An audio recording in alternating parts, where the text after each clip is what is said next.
Hi and welcome back to the drawing database. I'm Professor Mark Leone, and today we're going to spend 15 minutes with American artist Mary Cassat. She was born in 1844, so earlier than the Civil War in America, and then died in 1926 in Paris or in France, and lived to about the time where women's suffrage in this country or women gained the right to vote. It's hard to believe that it wasn't really that long ago. So let's sit back now and enjoy hopefully some of Mary Cassat's drawings.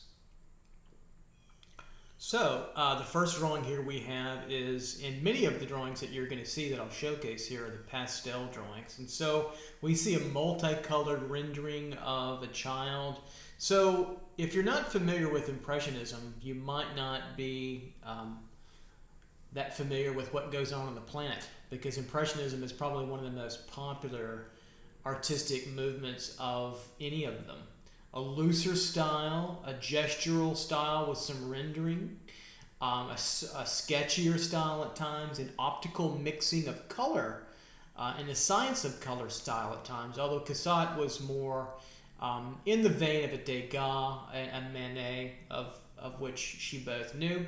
And you notice the beautiful gesturing of the fingers, the hands, a lovely finished sketch where the focal point is at the top, and you can see all the different variety of line thicknesses and line weights that you get. You get this big, broad pastel stroke, chalk pastel stroke in these areas, and then you get these smaller renderings where in the face that she's using a stump to blend some and keeps the color clean, and then she allows a lot of the linear sketching and the flatness of some of this line work, I think, to show through. And some of my favorite parts are where she renders flesh, in this case a young baby's flesh, with heavier brushstrokes. So certainly in Impressionism, the allowance of the brushstroke was important as a movement, and it really reverberated against or rebelled against slick sort of neoclassicism too, that was still in hold at that time.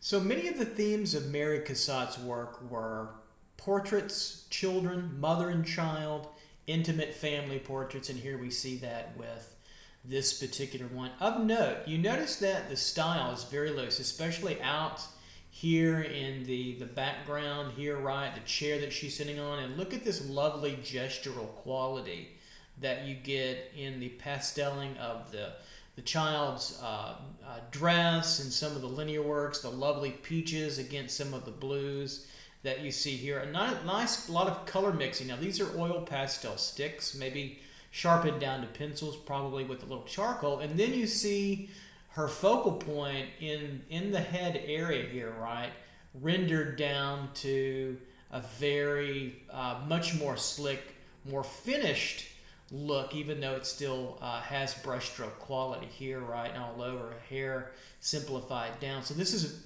quite a bit, really a great example of the Impressionist era. And even some of the page here, the brown of the paper is used against that. But the color mixing, getting some of these skin tones into the dress area, and then getting some of these rich blues that you see from the dress and the background of the chair, etc., back into the model as well. I kind of made a mess there, but it's good to diagram. Mary Cassat, as well as, or just as well as the rest of the Impressionists, Berthe Morisot, the two main female artists of that time that were working with the male Impressionists like Degas and Manet, Monet, etc. They were all enthralled by the Japanese print. So the linear style of drawing a little flatter. I love the flat rendering in some of the hair, and just a contour line style. So if you like contour line, this is a great artist to look at. And I believe it's an etching, and it might be a plate before she adds quite a bit of flatter, richer areas of color that today can remind us a little bit of some of the digital art, the flatter art that can be made. But I think what's really interesting is the The contrast of the wonderful line quality that she gets, very descriptive line with these rendered hair areas. It's the only area that has value. And what does that do? It really drives the focal point right to the heads. It's very important to see there. Wonderful study again of some of the major themes of Cassat's life. Studies from observation of two beautiful children, female children, perhaps reading a book or maybe looking at some art or some prints. Very simple, elegant composition. This lovely curve of the table being cropped off here and cropped off here.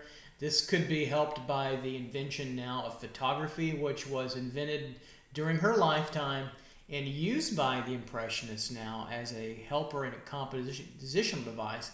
And it's one of really for me, my favorite eras of composing, where we get more unusual compositions than we ever did under the Renaissance or the Baroque, or even the Romantic era, and certainly not the Neoclassical era. So just a beautiful rendering here, probably in graphite or charcoal. Two isolated children held together by the value of the darks in their hair, a little bit of background tone here, and also the dark of this child, and their proximity together gives them a nice composition, and she allows all this space just to kind of float in a vignette, which makes it a really powerful rendering study.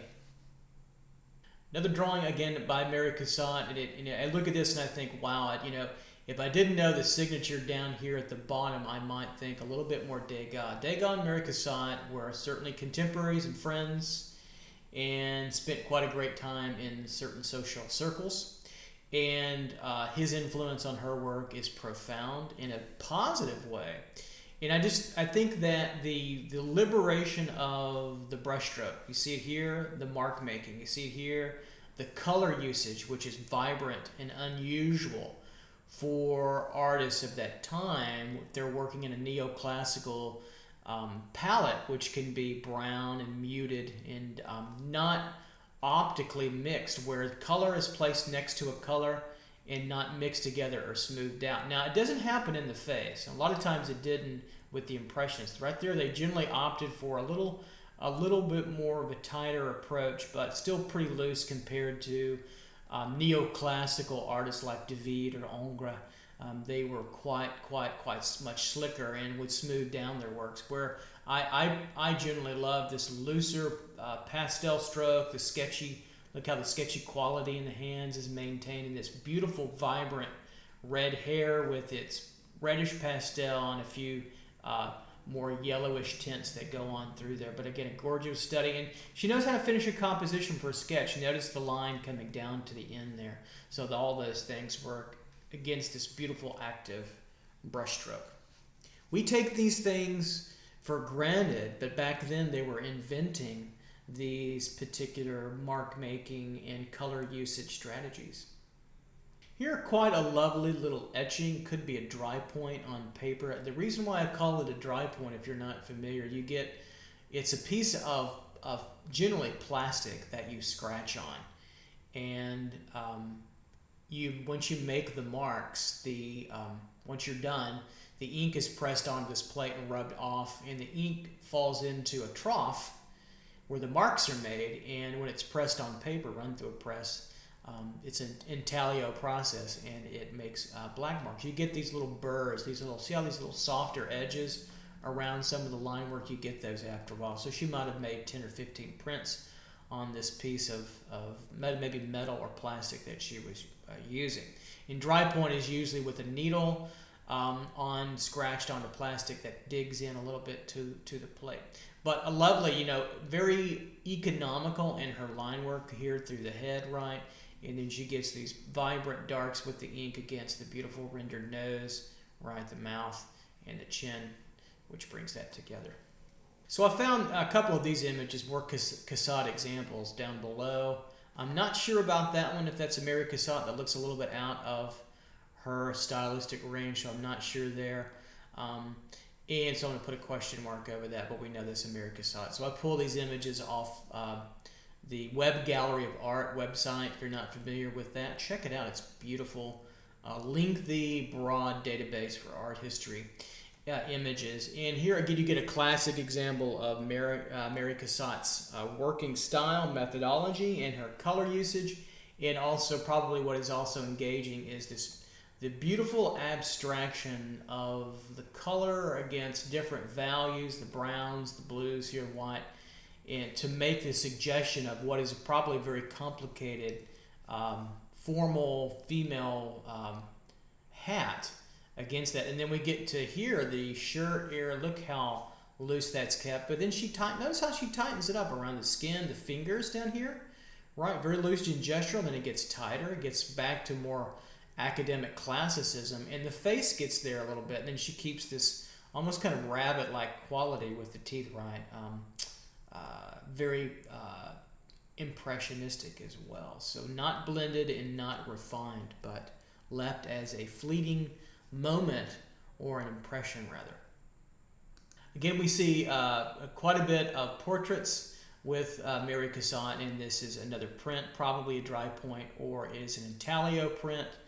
They're very similar techniques, and she builds up her dense value with hatching marks. Lots of hatching, probably some cross hatching, although she doesn't cross hatch a lot. She doesn't do this. She doesn't go one direction and then she comes back, which can be kind of like a hashtag, which is cross hatch as you build it up. Notice she leaves mostly hatching in one direction, which I prefer a little bit more to use over just cross hatching. Notice the big thick lines for folds of the dress just suggested. So what holds again the drawing and the work is we see a tightened, more rendered tightly face, and maybe a little bit of the hat, arms, but dark, right? Quite a bit dark. And then the shoes down here to hold us together too as well there. So that all holds together quite nicely. And I love these little linear qualities for a wall just to break up that background compositional space there. Again, themes of Mary Cassat, children. Beautiful portrait here. Look how loose and painterly this work is now. The vibrant, rough, gestured strokes. Here's where she leaves even the head, right? Even, roughed and stroked. And I think that starts to work nicely. See how the image starts to hover and move, and you get almost this moving impression. You have to remember also, too, that the Impressionists were working during the Industrial Revolution. Big change from an agrarian society to a more industrial urban society with positive outcomes and also negative ones. But this allowed for them to notice faster pace of life, which still seemed, oddly very slow compared to where we're at. But a faster pace of life and a looser gestural quality. I think these marks that she makes here, just these lovely M shapes and beautiful strokes of the chalk pastel just work really well. And then notice the sumptuous peachy white colors against the fleshy reds that get involved all over the drawing. So we can get in there tight a little bit. I think it's good to see that up close. Take a look at that child's face and how loose that is. But let this be a warning. You want to go through a nice, rigid academic drawing approach before you start to take off and I think emerge into Impressionism for a while. Let me take a look at the nostril, little symbol for the nose, the vibrant reds.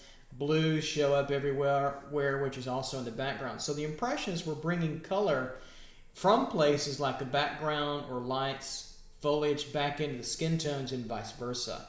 And you see color show up in many new, vibrant, in different ways.